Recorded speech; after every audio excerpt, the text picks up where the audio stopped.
Welcome to our channel. Today we how to uninstall WooCommerce plugins on WordPress step by step clearly. To uninstall WooCommerce plugins on WordPress, begin by logging into your WordPress dashboard.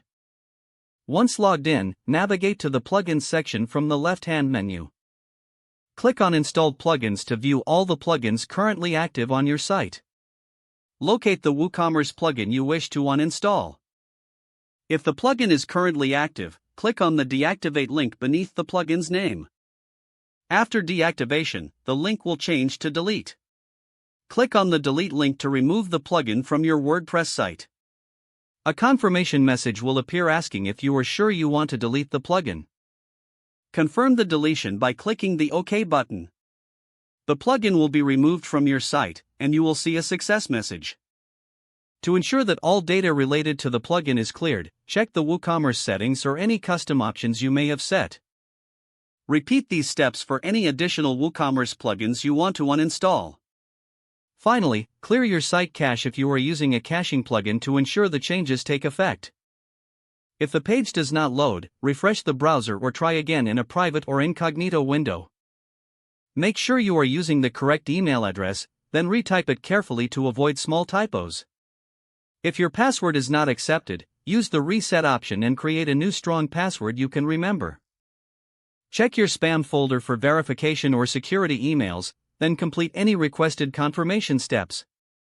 Enable two-factor authentication if available to improve account security and reduce unauthorized access risk. After signing in, review your profile details so your contact information and settings are accurate and current.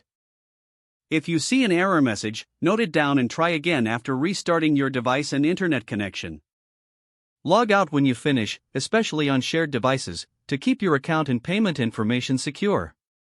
If the page does not load, refresh the browser or try again in a private or incognito window.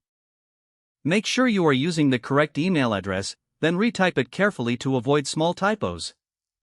If your password is not accepted, use the reset option and create a new strong password you can remember. Check your spam folder for verification or security emails, then complete any requested confirmation steps. Enable two-factor authentication if available to improve account security and reduce unauthorized access risk.